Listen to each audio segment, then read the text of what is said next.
right, y'all, our favorite time of the week again when you get to answer a few of your questions. Saagar, what's up first? Number one, it's for you. Establishment reactions. Hi, I hope this message finds you both well. I'm a new premium member. I've been listening to you both since July 11th, 2019. Wow, very specific.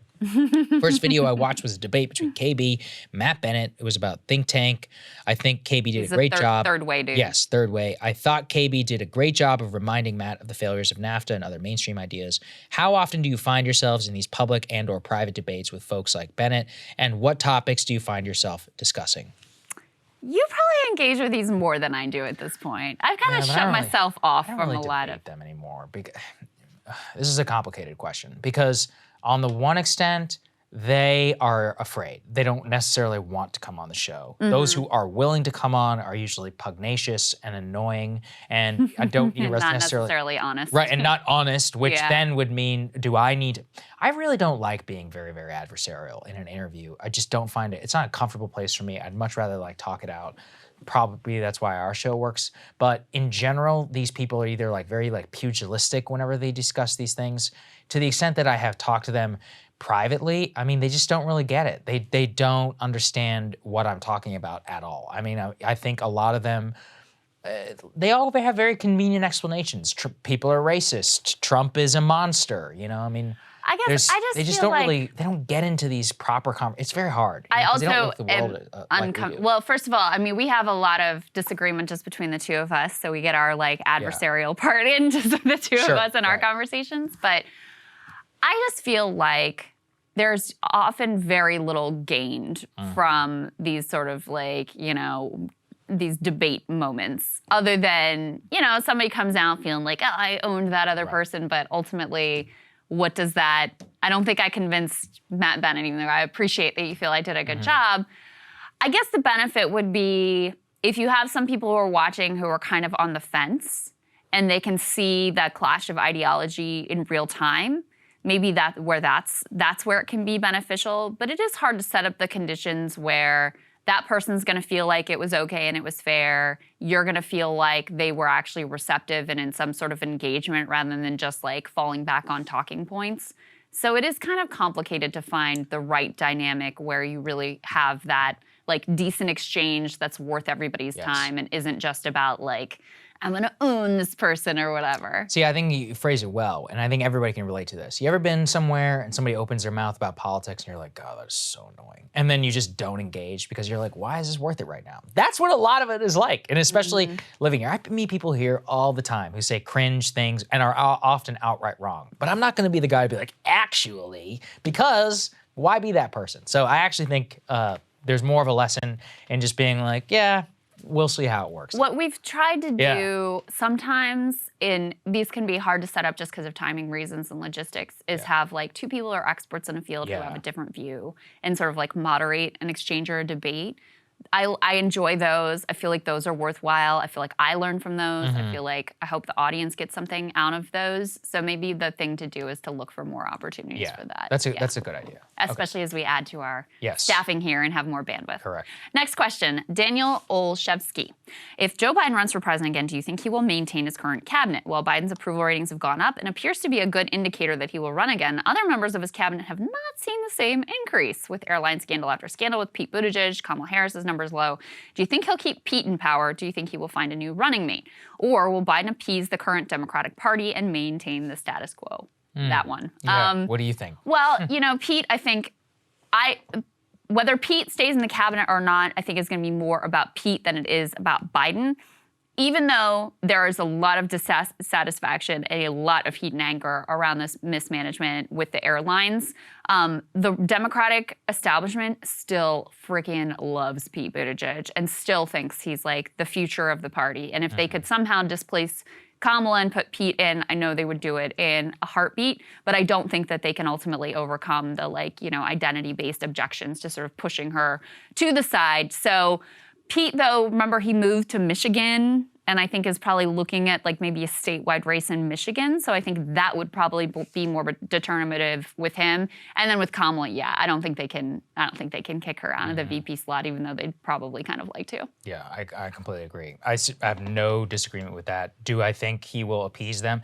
I mean, you know what you should read is that, you know that This Shall Not Pass book? The amount of sway that these identity groups have on the Biden administration is insane. When they're like, we need an Asian American woman of color to be in this administration, or like, we're not gonna vote, Tammy Duckworth, and be like, I won't vote for a single Biden appointee. And they're like, well, we need a black, transgender, whatever in this office, and if we don't, then it's gonna be a repeat of that all over again. The irony also is that Biden's small circle is quite white, and so they have to compensate for that. I mean, his like Ron Klain, his top aides and all those people, they are just mostly like old white men. Not that I particularly care. I more care what they believe. But the extent to which that grip they still have is immense. And Pete and Kamala fit very conveniently into all of those. So I just think a repeat of all. I have so many stories on the diversity quotas that I could tell people, just all the way down to the very, very basic level that is happening in the current administration. I see no reason that will change whatsoever. All right, next question, Saagar. Okay. There, I'll ask it. Alec Damsel, full conversation about men. Krystal and Saagar, the Andrew Tate monologue and discussion were quite interesting. Any chance we could get a full-length segment or special on the problems facing men? I think people like Tate, strong, successful male entrepreneurs in cars, etc., get so much traction because none of the mainstream politicians or networks talks about the very real and serious issues that affect men. Keep up the good work. Best, Alec. What do you think, Saagar? I would love to. I mean, I think it'd be interesting. I think here's the issue, which is that this stuff gets so quasi-political, even though it shouldn't be political. So let me just recommend a book. I haven't even read it yet, but it was recommended to me. I read some experts, found it really interesting. This is written by a woman, to be clear, Harvard public health researcher. It's called T, The Story of Testosterone, the Hormone That Dominates and Divides Us, from July of 2021. So it's on my reading list. Again, written by a woman. It's specifically into the biology of testosterone, the sociological effects, what exactly it means, what it means to have half the testosterone currently in the male population of what it used to be, all the debates that surround that. I mean, I think it's interesting. There's a lot of discussion online about it, specifically in like the YouTube sphere, about what it means, about what you can do, about how to feel more self-actualized. And I do think the broader culture has kind of let this go in a way and let independent creators kind of run the gamut. That's why I think Andrew Tate exists. Like, I don't think Andrew Tate should even exist, right? Which is that he is a product of a missing gap in pop culture of which people are obsessed with. And there's all kinds of weirdos now who exist in this space, like Liver King, Tate, and others. Do you know who Liver King is? No. It's hard. I don't even know how to describe it. I just learned who Gary Vee is. Yeah. Oh yeah, Gary Vee. Yeah. He's a good example too. I mean, Liver King is a fascinating example to me. So people don't know him. He's got like 1.7 million followers on Instagram. He is a extraordinarily jacked, some might say enhanced individual, although he denies it. This is the dude who eats raw meat. literally eats raw liver. Yeah, that's him. Yeah. So he's got millions of followers, and teenage boys worship this guy, like worship him. And he's making millions of dollars on supplements, promoting a raw carnivore diet. I mean, but he's very popular for a reason, beyond like the outrageousness, which is that people are like, this is what it means to be a man. Like, I feel, dissatisfied in my life. Like, he inspires people to go work out and like, take their shirts off and go out in the sun, which is a good thing, vitamin D. So it's like, I can just see all of these figures popping up that did not exist when I was a kid. Part of it is social media, but clearly there's like a craving going on, especially amongst young kids. Yeah, I mean, you have like, anytime you have young men who are like, sort of aimless and I remember being lost. So I mean, it's a really bad thing for society. It's Yeah. not just bad for those young men. It's really a bad thing for society. And I think because my meta-analysis is that since you have a whole culture that's set up to say your worth and your value as a man is like bringing home the bacon, being the provider, et cetera, and then you make it very, very difficult to accomplish that, you're going to have a lot of people who are like, looking for some way to feel heroic, to feel like they matter, to feel like they are, worthwhile in society. And so there is an opening that gets exploited there. This, going back to the conversation about like debates or whatever, this would be an interesting one to have like experts who are, experts in the field who maybe come at it from a different perspective. I think it's so poisoned by wokeness, I'll be honest. Even apparently this T book, they're like, well, of course, it's not always like all male behavior. I don't know if it's possible. Like the higher institutions of science are so poisoned by like this ideology that they have to couch everything that they say. Part of the reason too, why people like Liver King and others are so popular, because they're willing to just be like, yeah, being a man is good and actually fine. And it's, it's okay to want to pursue these things. And just, that lets them to be even more extreme. Like, I think it's a huge problem. But it's also very individual. I'm not a huge consumer of the manosphere content, I have to confess. But from what I have seen, it's also a very, like, individualized response to it. So it's like, it is more in the direction of, like, the problem is you and the way you're living your life. And if you just, like, get on that grind set, then you're going to be able to make it. So it also ties into, like, a deeper... There are politics underneath that. I mean, that leads to this, like, bootstraps, like, ideology as well that ignores the broader trends in society that leads us to this place where you have so many young men who are in a difficult position. I split the difference and say what it really says is society is screwed. The only person who can save you is you, at least in the current makeup. So you should at least put that aside and take responsibility for your own life. Now, of course, like, I understand, this entire show is about meta-political and economic stuff that keeps people in. So I would split the difference and say, it's possible. There's a lot of things that you can do. That being said, and you don't want people feeling helpless, like they're have no agency. You're like, oh, you're obese just because of the system. It's like, well, yeah, definitely, but you can change if you want to. I'm not going to say it's easy. There's a lot of things that it takes. It requires an immense amount of willpower and, frankly, money if you want to do it correctly, and that's a problem, right? So that is where I would point then to the meta factors. But anyway, I could talk about this for a long time. Yeah. It's interesting. So apparently, maybe I should do. There's a lot to say about it. So the BP yes, point well taken. I'm sure the media won't react badly. Okay, what's the next one? Pumpkin spice latte season is upon us. Krystal, Saagar, I'm curious, this is specifically for you, Krystal, about your individual purchasing habits when it comes to corporations like Starbucks, Amazon, UPS. I know Krystal ideology in particular, pointing out and reforming flawed systems, but I still feel uneasy when I mobile order a tall iced coffee from Starbucks in my union-free city. Do you have any tips on how to be responsible yet a realistic consumer? This directly relates to the previous discussion. It's a balancing act. I mean, I tend to follow, like, so sometimes, let's say union activists at Amazon, they're not looking for you to boycott, right? So I tend to follow, like, what are the leaders of the movement saying? If they're saying, like, boycott Amazon, then I'm not using Amazon until they're like, okay, we're good. Like, don't shop with them on Prime Day or whatever the efforts are.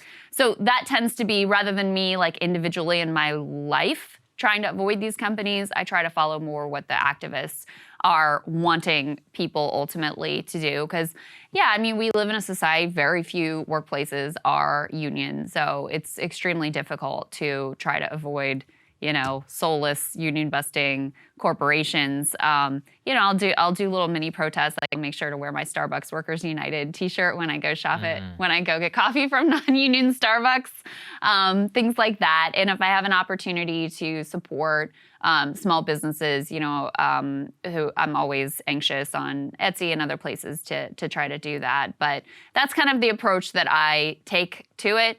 We all have to live in society. If there is an organized effort to boycott this place or that place because of outright abuses, then I'll participate in that. But I don't avoid them on a day-to-day basis. This gets exactly what we were just discussing, which is that individually, what are you supposed to do? If you live in a rural area and you literally only have one way in order to order something, then order it. Like, it's not on you in order to change how Jeff Bezos and the union elections are administered. That's the NLRB. That's the government. So, like, this is where I get annoyed. Now, if you're able to, and you're able to make those agency choices, do it by all means. Treat work, honestly, a lot of, beyond the wage question, people treat other workers like such shit. I've been flying a lot.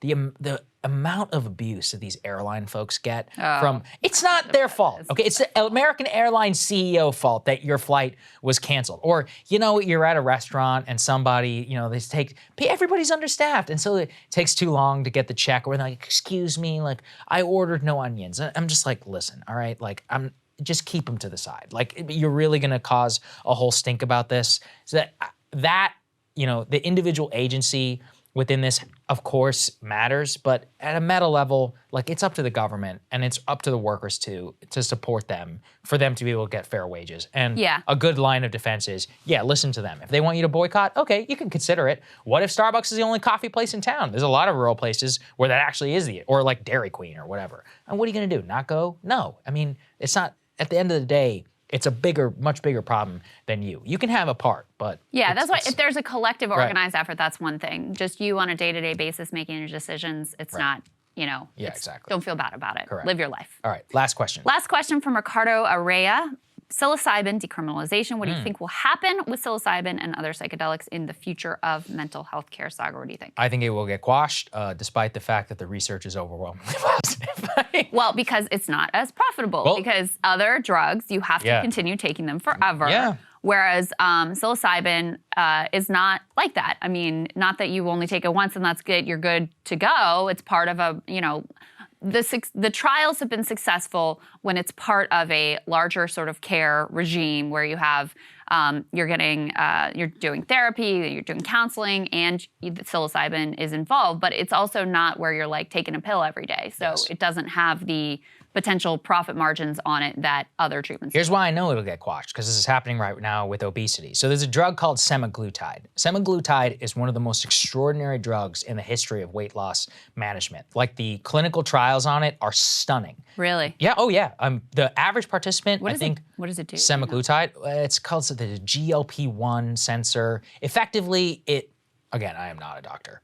Go and listen to Dr. Andrew Huberman, and before you ask for it, go talk to your doctor specifically on whether they'll even prescribe it to you. Now, from what I understand, what it does is it's an injectable drug. You have to inject it like once a week. What it does is it effectively lessens your cravings and makes you less hungry. Thus, reduces caloric intake, which has always been the hardest thing to conquer for people with obesity. Yes. Extraordinary results in clinical trials for people who are obese. Wow. Well, insurance companies are not covering semaglutide, which costs some $700 a vial in order to take it. So rich people are taking it like crazy. Well, what does that mean? The insurance companies are like, we'll only prescribe it if the person has diabetes or pre-diabetes, because that's originally how it was created. So you have these doctors who are desperately wanting their patients to qualify and trying to declare them as pre-diabetic or diabetic rather than just obesity. Now, why does this matter?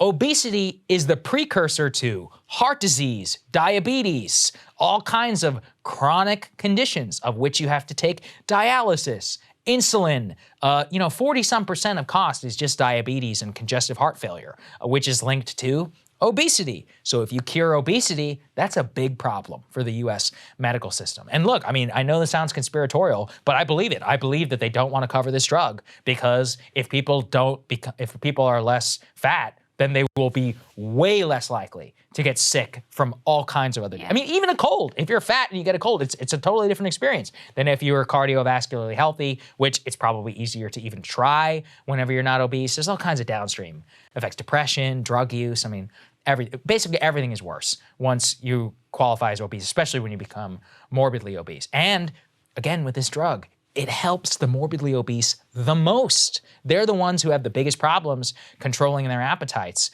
And with the right dosage and stuff, again, I mean, I'm talking some of these people in these trials are losing 25% of their body weight. Like, that's insane. And somebody's never been able to. More importantly, they're able to keep it off with the course of this drug. So if insurance company covered it, you could solve a lot of problems. They won't do it. So you have hundreds of thousands of people who have no access to this drug as a result of this. Crazy.